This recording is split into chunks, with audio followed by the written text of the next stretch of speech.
Part సంఖ్య 380.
చెందెదరు.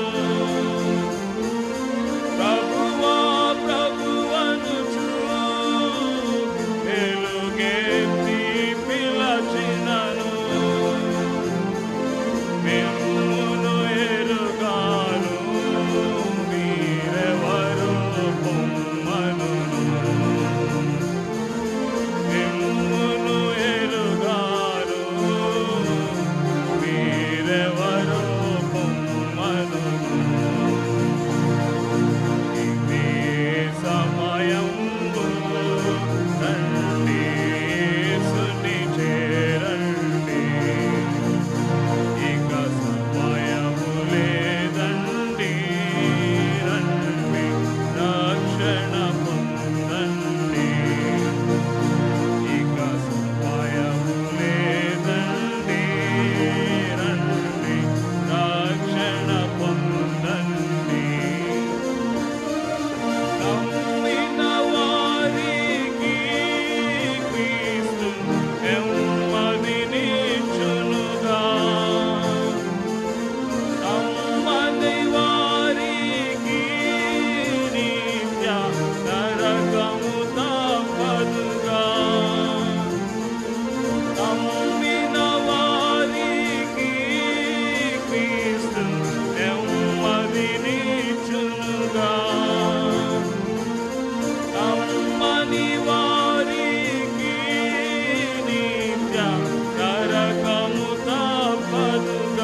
పాట సంఖ్య 407. పాత పాట పుస్తకాల్లో 354. పాట సంఖ్య 407. పాటల పుస్తకాల్లో 354.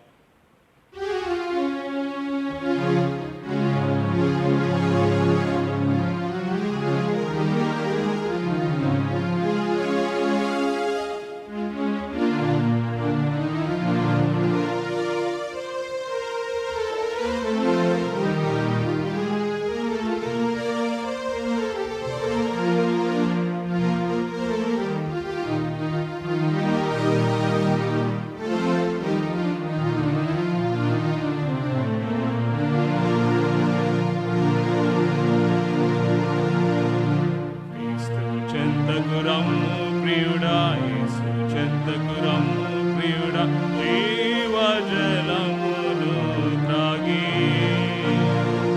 నీ దాహము తీర్చుకొనను, నీ దాహము తీర్చుకొనను.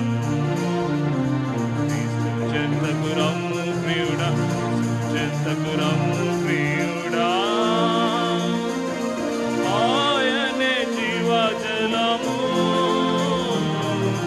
నిత్యమైన తృప్తినిచ్చును. ఆయనే జీవజలము, నిత్యమైన తృప్తినిచ్చును. నీవు ఆ జలము తాగినా ఇంకెన్నడు తృప్తి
వాటి సంఖ్య 412.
రాత్రికాల సమయంలో స్వార్థ కూడికలో దేవుని యొక్క వాక్యాన్ని ధ్యానించుకోక ముందుగా మనం ప్రార్థనలో దేవుని యొక్క సహాయాన్ని కోరుకుందాం, ప్రార్థించుకుందాం.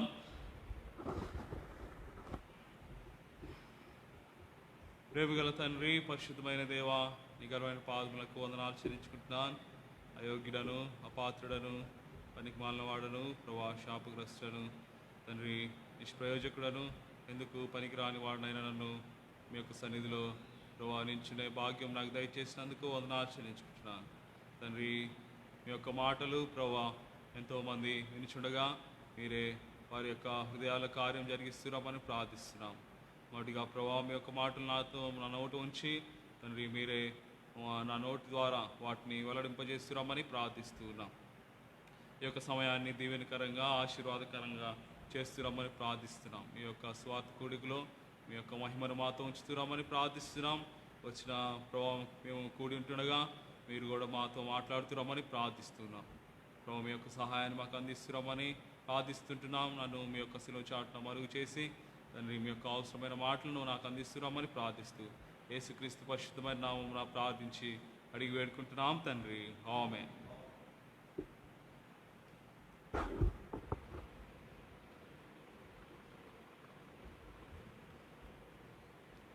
రాత్రికాల సమయంలో దేవుడు స్వార్థ మీటింగ్లో పాటల్లో ఎంతో సహాయపడినందుకు దేవుడికి ఎంతగానో వందనస్తున్నాం. వాక్య ధ్యానం కొరకు మన యొక్క భాగమును మొదటి యోహాను రాసిన పత్రిక 3వ అధ్యాయం 4వ వచనం చదువుకుందాం.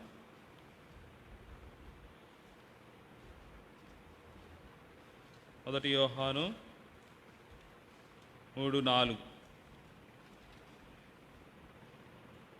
పాపము చేయి ప్రతి వాడును ఆజ్ఞను అతిక్రమించును, ఆజ్ఞాతిక్రమమే పాపము. ఈ రాత్రికాల సమయంలో నా యొక్క ధ్యానమంతా పాపం వలన వచ్చు నష్టం గురించి నేను రాత్రికాల సమయంలో నేను మాట్లాడాలని తలుచుకుంటున్నాను. మొట్టమొదటిగా పాపం వలన వచ్చు ఏంటిదంటే నష్టం ఏంటంటే ఆ పాపం వలన వచ్చే నష్టాలు, అనేకమైన నష్టాలు బైబిల్లో ఉన్నవి. కానీ రాత్రికాల సమయంలో నేను 5 నష్టాల గురించి నేను మాట్లాడాలని నేను కోరుతున్నాను. మొట్టమొదటిగా పాపం వలన బైబిల్లో చెప్పబడినట్లుగా పాపం వలన వచ్చే జీతం ఏంటంటే మరణం అని చెప్పబడుతుంది. అయితే అనేకమైన నష్టాలు మనము పాపం వలన పొందుతామనేసి తెలుసుకోవాల్సిన వారమై ఉన్నాము. మొట్టమొదటిగా పాపం వలన జరిగే నష్టం ఏంటంటే ఆజ్ఞను అతిక్రమించటము. ఆజ్ఞను అతిక్రమం అంటే క్రమం ఉంది, దానికి ఆపోజిట్ వర్డ్ ఏంటంటే అతిక్రమము. ఆజ్ఞను క్రమంగా పాటిస్తే అది పాపం అవ్వదు, కానీ ఆజ్ఞను అతిక్రమిస్తే అది పాపం అవుతుంది.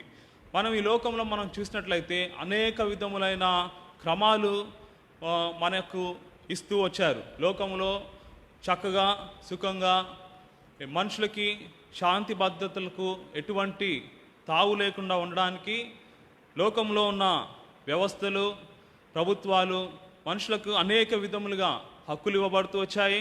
అదేవిధంగా వాటిని కొన్ని డ్యూటీస్ ఏ అయితే చేయాలో ఇవ్వబడుతూ వచ్చాయి. ఉదాహరణకి మనము ట్రాఫిక్ మనం చూసినట్లయితే అనేక నిబంధనలను వారు పెడుతూ వచ్చాయి. పలానా స్పీడ్లో నువ్వు ఇంత పోవాలి, పలానా రెడ్ లైట్ వేసినప్పుడు దాన్ని దాటిపోకుండా అక్కడ ఆగాలి, ఏవైతే లైన్స్ ఉంటాయో లైన్స్ వెనకాలే నువ్వు ఉండాలి, లేకపోతే ఫైన్ వేస్తామనేసి, లేకపోతే 6 నెలల పాటు జైల్లో వేస్తామనేసి ఎన్నో విధములుగా వారు ఆజ్ఞలను జారీ చేయటం వల్ల శాంతి భద్రతలకు ఎటువంటి తావు లేకుండా ఉండడానికి, అటువంటి మనుషులకు ఎటువంటి నష్టం రాకుండా ఉండడానికి వారు ఆజ్ఞలను జారీ చేయటం ద్వారా మనుషుడు లోకంలో ఉన్నప్పుడు వారి యొక్క ప్రయాణాల్లో వారు సుఖశాంతులతో వారు ప్రయాణిస్తూ ఉంటారు. అలాగూ ప్రయాణంలో వారు మంచిగా వారు ప్రయాణం చేయగలరు. అదేవిధంగా ఒకవేళ ఆజ్ఞను మీరినట్లయితే ఎన్నో విధములైన అపాయాలు, ఎన్నో విధములైన సంఘటనలు మనము పేపర్లో చూస్తూ ఉన్నాం, టీవీల్లో చూస్తున్నాం. కొన్నిసార్లు మన కళ్ళ ఎదుటనే వారు ట్రాఫిక్ రూల్స్ని సరిగ్గా పాటించకపోవడం వల్ల అనేక విధములుగా నష్టపోతూ ఉన్నాం. అయితే దేవుడిచ్చిన కేవలం ఈ లోకంలో ఉన్న మనుషులు ఇచ్చిన ఆజ్ఞలను సరిగ్గా పాటించకపోతే ఎటువంటి నష్టాన్ని మనం చవి చూస్తామో మనం చూస్తూ వచ్చాం. అదేవిధంగా దేవుడిచ్చిన ఆజ్ఞలను సరిగ్గా క్రమంగా మనం దాన్ని పాటించకపోతే, వాటిని అతిక్రమించినట్లయితే మనకు ఎంతగానో నష్టం జరుగుతూ ఉంటుంది. రెండవ నష్టం ఏంటంటే 1 యోహాను 3వ అధ్యాయం 8వ వచనం. 1 యోహాను 3వ అధ్యాయము 8వ వచనం. అపవాది మొదటి నుండి పాపము చేయుచున్నాడు కనుక పాపము చేయువాడు అపవాది సంబంధి. చూడండి, లోకంలో అనేక విధములైన వృత్తులు ఉన్నాయి. లాయర్ ఉన్నాడు, లాయర్కి సంబంధించిన పనులు లాయర్ చేస్తూ ఉంటాడు. అదేవిధంగా డాక్టర్ ఉన్నాడు, డాక్టర్కి సంబంధించిన పనులు డాక్టర్ చేస్తూ ఉంటాడు. టీచర్ ఉన్నాడు, టీచర్కి సంబంధించిన పనులు టీచర్ చేస్తూ ఉంటాడు. అలానే దుష్టుడు ఉన్నాడు అన్నమాట. బైబిల్ గ్రంథంలో మనం చూసినట్లయితే 1 యోహాను 3వ అధ్యాయం 8వ వచనం మనం చూసినట్లయితే అపవాది ఉన్నాడు. అపవాది ఏం చేస్తాడు? అపవాదికి సంబంధించిన పనులు ఎవరైతే చేస్తారో వారు అపవాది సంబంధులుగా చెప్పబడుతూ ఉంటారు. ఈ అపవాది ఏం చేస్తాడంటే, అపవాది మొదటి నుండి పాపము చేయుచున్నాడు కనుక పాపము చేయువారు అపవాది సంబంధులు. ఈ యొక్క పాపం అంటే మనం చూస్తూ ఉన్నాం. పాపం అంటే ఆజ్ఞని అతిక్రమించడం పాపం అన్నప్పుడు ఈ యొక్క అపవాది ఏం చేస్తున్నాడు? మొదటి నుండి పాపం చేస్తున్నాడు. కాబట్టి ఎవరైతే పాపం చేస్తూ ఉంటారో వారు అపవాది సంబంధులుగా చేయబడుతూ ఉంటారు. ఎవరైతే పాపం చేయని వారు ఉంటారో వారు ఎవరి సంబంధులు అంటే దేవుని సంబంధులుగా చెప్పబడుతూ ఉంటారు. అపవాది సంబంధులుగా ఉండాలంటే పాపం చేస్తూ ఉంటారు. అపవాది పనులను చేయకపోతే వారు దేవుని సంబంధులుగా చేయబడుతూ ఉంటారు. అదేవిధంగా లోకంలో అనేకమైన వృత్తులు ఉంటాయని నేను ఇదివరకు చెప్పినట్లుగా వారి యొక్క వృత్తి కార్యక్రమంలో న్యాయంగా పనిచేస్తూ రావాలి. ఉదాహరణకు లాయర్ ఉన్నాడు అనుకోండి, తన దగ్గరకు వచ్చిన క్లయింట్ని మోసగించకుండా వారు పనిచేస్తూ రావాలి. అలానే డాక్టర్ ఉన్నాడు అనుకోండి, ఎటువంటి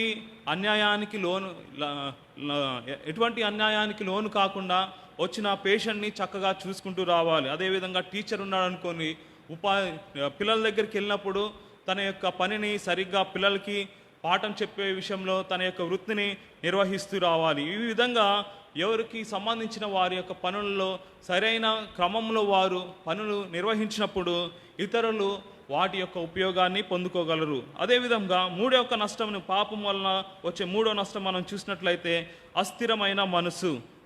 యాకోబు రాసిన పత్రిక 1వ అధ్యాయం 8వ వచనం. యాకోబు రాసిన పత్రిక 1వ అధ్యాయం 8వ వచనం.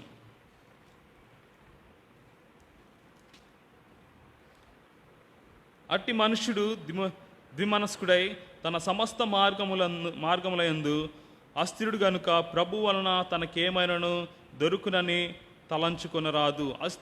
అస్థిరత్వము. మూడవ నష్టం, పాపం వలన నష్టము వచ్చేది ఏంటిదంటే మనసు అనేది స్థిరంగా ఉండకపోవడం. మనసు అనేది స్థిరంగా ఉండకపోవడం అంటే మా ఈ ప్రస్తుతానికి చాలామంది ఈ యొక్క లైవ్లో వాక్యం వింటూ ఉండొచ్చు, కానీ లైవ్ అనేక మన ఇంట్లో ఉంటున్నాం కాబట్టి ఏదో ఒక డిస్టర్బెన్స్ని మనకి కలిగించవచ్చు. అదేవిధంగా అదొక చిన్న డిస్టర్బెన్స్ కావచ్చు, కానీ ఇతర విషయాల్లోకి వెళ్ళినప్పుడు, ఉదాహరణకి ఒక విద్యార్థి క్లాస్ రూమ్లో ఉన్నప్పుడు క్లాస్లో ఉండే లెసన్ వినకుండా వేరొక ఆలోచనను ఆలోచిస్తే ఎవరికి నష్టము? విద్యార్థికే నష్టము. అదేవిధంగా ఒక విశ్వాసి మందిరానికి వచ్చినప్పుడు మందిరంలో చెప్పే వాక్యాన్ని వినకుండా వేరే ఒక ఆలోచనను ఆలోచిస్తే ఎవరికి నష్టము? విశ్వాసికే నష్టము. అదేవిధంగా ఒక ఉద్యోగంలో ఉన్నప్పుడు ఆ ఉద్యోగం చేయకుండా వేరొక మనసుతో ఆలోచిస్తే ఎవరికి నష్టము? తనకు నష్టము, తన యొద్దకు వచ్చే ప్రజలు ఎవరైతే ఉన్నారో వారికి కూడా నష్టం. అదేవిధంగా ఇది అస్థిరమైన మనసు కలిగిన వారి యొక్క పరిస్థితి. ఈ యొక్క అస్థిరమైన మనసు పోవాలంటే ఏం చేయాలి? ఈ యొక్క అస్థిరమైన మనసు పోవాలంటే ఏం చేయాలంటే దేవుని యొద్దకు రావాలి. దేవుని యొద్దకు వచ్చినప్పుడు దేవుడు మన దగ్గరికి వస్తాడు. అప్పుడు ఏమవుతుందంటే దేవుడు మన యొక్క హృదయాలను కడిగి మనల్ని శుద్ధిపరుస్తాడు. 2 పేతురు 2వ అధ్యాయం 14వ వచనం. 2 పేతురు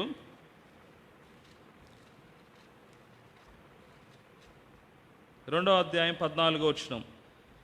వ్యభిచారిని చూచి ఆశించుచు పాపము మానలేని కనులు గలవారు, అస్థిరులైన వారి మనస్సును మరులు కొలుపుచు లోభిత్వమందు సాధకము చేయబడిన హృదయములు గలవారు శాపగ్రస్తులై ఉండిరి. చూడండి, అస్థిరులైన మనసు కలిగిన వారి పరిస్థితి ఇక్కడ చూసినట్లయితే వారి యొక్క మనసులు ఏదంటే వ్యభిచారిని చూసి ఆశిస్తూ ఉంటారు. వారి యొక్క కనులు సరిగ్గా ఉండవు, వారి యొక్క మనసులు సరిగ్గా ఉండవు. కాబట్టి ఇలాంటి పరిస్థితుల్లో మనం ఏం చేస్తూ ఉంటామంటే, ఏం చేయాలంటే దేవుని యొద్దకు మనం వచ్చినప్పుడు, దేవుడు మన దగ్గరికి వచ్చినప్పుడు మన హృదయాన్ని దేవుడు బాగు చేస్తాడు. యాకోబు రాసిన పత్రిక 4వ అధ్యాయము 8వ వచనం. యాకోబు రాసిన పత్రిక 4వ అధ్యాయము 8వ వచనం. దేవుని యొద్దకు రండి, అప్పుడు ఆయన మీ యొద్దకు వచ్చును. పాపులారా, మీ చేతులను శుభ్రము చేసుకొనుడి. ద్విమనస్కులారా, మీ హృదయములను శుద్ధిపరచుకొనుడి. ద్విమనస్కులారా, మీ హృదయములను శుద్ధిపరచుకొనుడి. మనం ఇక్కడ అస్థిరమైన మనసు అంటే 2 మనసులు కలిగిన వారు అని మనం చెప్పుకోవచ్చు. ఈ అస్థిరమైన మనసు పోవాలంటే ఏం చేయాలంటే దేవుని యొద్దకు రావాలని నేను చెప్తూ వచ్చాను. దేవుని యొద్దకు వచ్చినప్పుడు దేవుడు మన దగ్గరికి వస్తాడు. అప్పుడు దేవుడు మన హృదయాన్ని శుద్ధి చేసినప్పుడు అస్థిరత్వం అనేది పోతుంది. ఉదాహరణకి మనకి ఏదైనా రోగం ఉంటే ఆ రోగం బాగు చేసే వ్యక్తి ఎవరంటే డాక్టర్ గారి యొద్దకు మనం పోయినప్పుడు మన రోగాన్ని బాగు చేస్తూ ఉంటాడు. అదేవిధంగా ఈ యొక్క అస్థిరత్వం అనేది చాలా ప్రమాదకరమైన పరిస్థితి, చాలా ప్రమాదంలో పడివేస్తుంది. ఈ యొక్క పరిస్థితి మనకు పోవాలంటే ఏం చేయాలంటే దేవుని యొద్దకు రావాలి. దేవుడు మన యొక్క హృదయాలను శుద్ధిపరుస్తూ ఉంటాడు. 4వదిగా ఈ యొక్క పాపం వలన వచ్చే జీతము ఏంటంటే మరణమని నేను చెప్తూ వచ్చాను. రోమీలకు రాసిన పత్రిక 6వ అధ్యాయం 23వ వచనం. రోమీలకు రాసిన పత్రిక 6:23.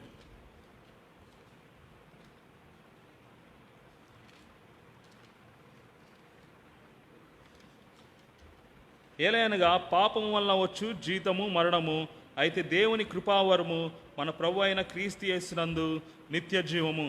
మరణము ఉన్నది, ఇక్కడ జీవం ఉన్నది. పాపం వలన వచ్చే నష్టం ఏంటంటే మరణము. కాబట్టి పాపం పోతే మరణం పోతుంది, మరణం పోతే ఏమవుతుంది? జీవం కలుగుతుంది. ఈ యొక్క మరణం పోవాలంటే ఏం చేయాలి?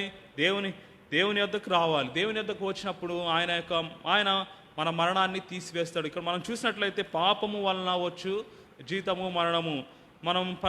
ఈ లోకంలో అనేక విధములైన పనులు ఉంటూ ఉన్నాయి. వాటికి తగ్గట్టు, ఏ పనికి తగ్గట్టు ఆ పనికి జీతము యజమానుడిస్తాడు. వారికి తగిన ఫలితము, వాళ్ళ పనికి తగిన ఫలితము వారు తీసుకుంటూ ఉంటారు. అదేవిధంగా పాపం అనే ఒకటి ఉంది. ఆ పాపానికి జీతం కూడా ఉన్నది. ఆ పాపానికి వచ్చే జీతం ఏంటంటే మరణము. మరణం అంటే ఏంటి? మరణం వలన కలిగే నష్టము చాలా ఎడబాయినది. ఒక వ్యక్తి చనిపోయాడంటే ఆ వ్యక్తి యొక్క లోటు కుటుంబంలో ఎంతో ఉంటుంది. పాపం వల్ల వచ్చే నష్టాలు అలాగూ ఉంటాయి. ఇలా మనం చూసినట్లయితే 23వ వచనంలో, అయితే దేవుని కృపావరము మన ప్రభు అయిన క్రీస్తు యేసునందు నిత్య జీవము. పాపం పోయినప్పుడు దేవుని యొక్క కృపను మనం పొందుకున్నప్పుడు యేసుక్రీస్తు ప్రభువు ద్వారా మనకు నిత్య జీవము కలుగుతున్నది. ఐదవదిగా పాపం వలన వచ్చే నష్టం ఏంటంటే భ్రమ. హెబ్రీయులకు రాసిన పత్రిక 3వ అధ్యాయం 13వ వచనం.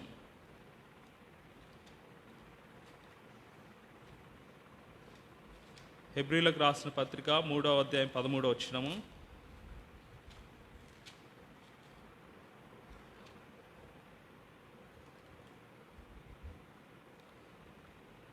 నేడు మీరు ఆయన శబ్దమును వినిన ఎడల కోపం పుట్టించినప్పటి వలె మీ హృదయములను కఠినపరుచుకొనకుడని ఆయన చెప్పెను గనుక పాపం వలన కలుగు భ్రమచేత మీలో ఎవడును కఠినపరచబడకుండునట్లు నేడు అనబడు సమయం ఉండగానే ప్రతిదినము ఒకరికొకరు బుద్ధి చెప్పుకొనుడి.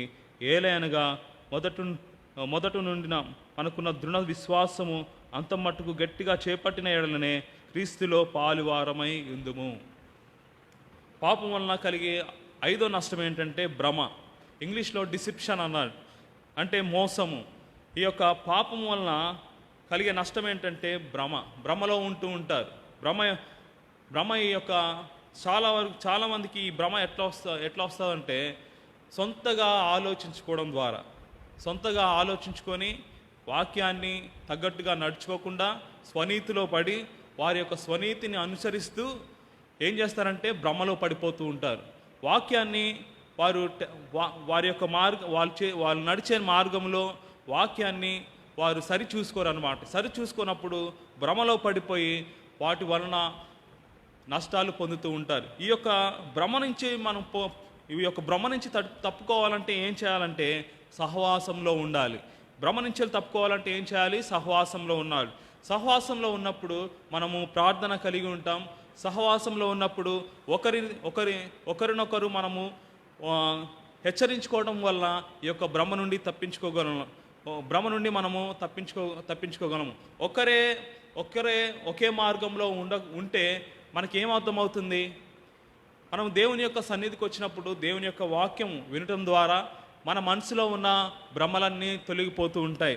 నేను ఎప్పుడు కూడా ప్రార్థన చేస్తూ ఉంటాను, ప్రభువా నీ మందిరానికి వచ్చే వారు ప్రతి ఒక్క డౌట్స్ని వారిని క్లారిఫై చేయాలనేసి దేవుణ్ణి నేను ఎప్పుడు వేడుకుంటూ ఉంటాను.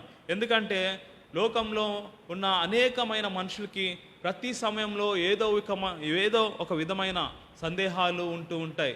నేను ఎందుకు పుట్టాను, నేను ఎందుకు మందిరానికి వెళ్ళాలి, నేను ఎందుకు దేవుని వాక్యం చదవాలి, నేను ఎందుకు తల్లిదండ్రులకు లోబడి ఉండాలి, నేను ఎందుకు వేరే వాళ్ళకి లోబడి ఉండాలి, నా జీవితం నా ఇష్టం, నేను జీవించవచ్చు కదా, వేరే వాళ్ళ మాట ఎందుకు వినాలి?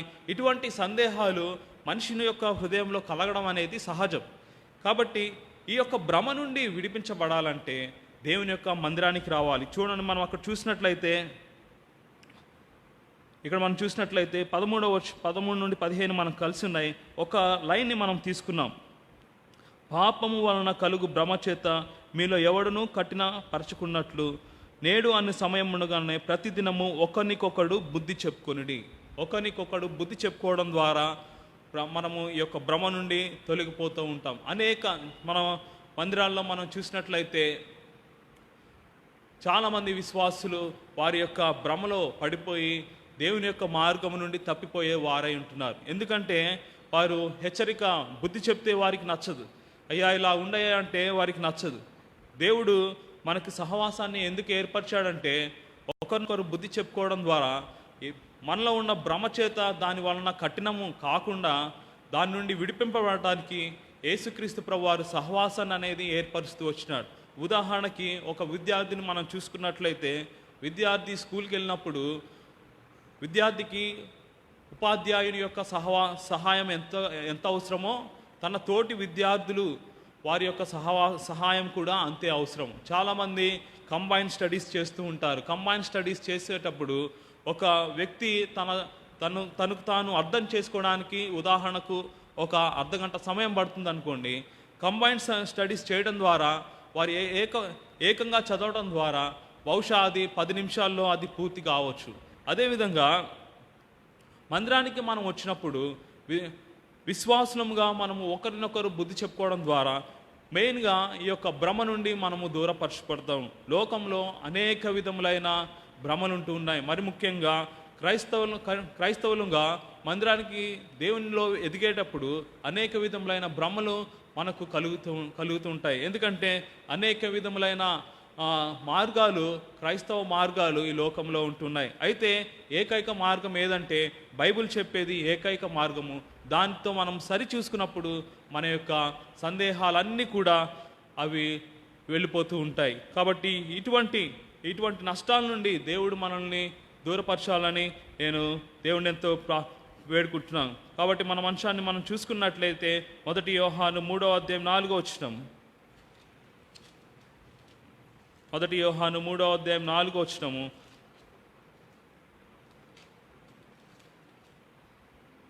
పాపము చేయి ప్రతివాడు ఆజ్ఞను అతిక్రమించును. ఇంతవరకు నేను చెప్తూ వచ్చాను, ఆజ్ఞ అతిక్రమం పాపమని. పాపం వల్ల కలిగే నష్టము, మొదటి నష్టం ఏంటంటే ఆజ్ఞను అతిక్రమిస్తాము. రెండో నష్టం ఏంటంటే దుష్టుని సంబంధిగా చేయబడతారు. మూడవది ఏంటంటే అస్థిరమైన మనసు కలిగి ఉంటాము. నాలుగవది ఏంటంటే పాపం వల్ల నష్టం కలిగేది ఏంటంటే మరణం కలిగి ఉంటాము. అదేవిధంగా ఐదవది పాపం వలన కలిగే నష్టము భ్రమ అనేసి 5 నష్టాలు నేను చెప్తూ వచ్చాను. అనేక విధములైన నష్టాలు ఈ పాపం వల్ల అనేక విధములైన నేను నెట్లో సెర్చ్ చేసేటప్పుడు పాపము అనే దాని మీద నేను కొట్టినప్పుడు 115 రకములైన పాపములు అక్కడ లిస్ట్ చేయబడుతూ వచ్చాయి. అయితే మరణకరమైన పాపములు ఉన్నవి, అదేవిధంగా మరణం కాని పాపములు ఉన్నవి. నేను ఈ యొక్క రాత్రికాల సమయంలో 5 నష్టాలను నేను చెప్తూ వచ్చాను. ఎవరైనా సరే ఈ వాక్యముని మీ హృదయంలో దేవుడు మాట్లాడినట్లయితే మీ యొక్క హృదయంలో ఈ యొక్క 5 నష్టాలు ఎప్పుడు, మరి ముఖ్యంగా విశ్వాసులతో నేను మాట్లాడుతున్నాను. మరి ముఖ్యంగా భ్రమ అనే పాపం చేత ఎవరైతే ఉంటూ ఉన్నారో వారి యొక్క భ్రమలనేసి పోయి దేవుని యొక్క వచ్చినప్పుడు, మరి ముఖ్యంగా మందిరానికి ఎవరైనా సరే దూరంగా ఉంటే మీరు మందిరానికి వచ్చినప్పుడు ఆ యొక్క భ్రమలన్నీ పోయి దేవుడు మీ యొక్క హృదయంలో శాంతిని, సమాధానాన్ని అనుగ్రహిస్తాడని నమ్ముచు ఎంతటితో నేను ఈ యొక్క వాక్యమును ముగించుకుంటూ ముందుకెళ్తున్నాను. ప్రార్థించుకుందాం.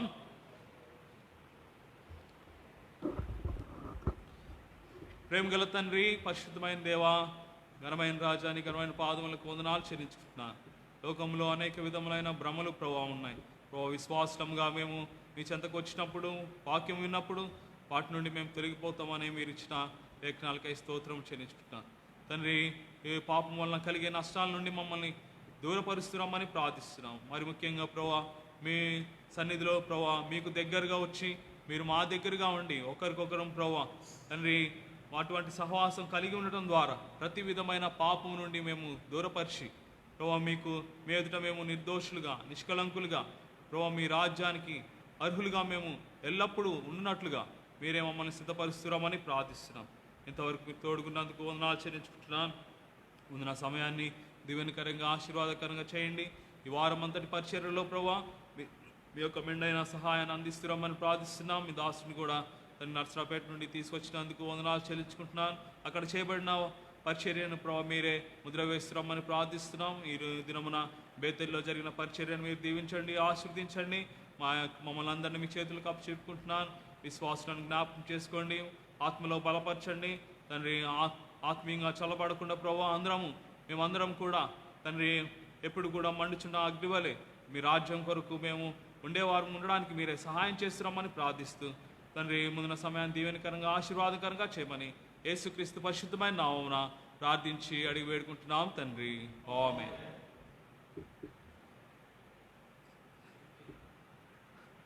తండ్రి యొక్కయు కుమారుని యొక్కని యేసు నామములో ఇప్పుడును ఎల్లప్పుడూ ఆయన కృప మనందరికీ, అదేవిధంగా లోకంలో ఉన్న విశ్వాసులందరికీ మనకి తోడైండును గాక. ఆమేన్. మహిమా నివాసించు మహిమా రాజ్యాంబు మహిమాతో నిండియుండును. మహిమా నివాసించు మహిమా రాజ్యాంబు మహిమాతో నిండియుండును.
ప్రైజ్ లార్డ్ అందరికీ ప్రైజ్ లార్డ్.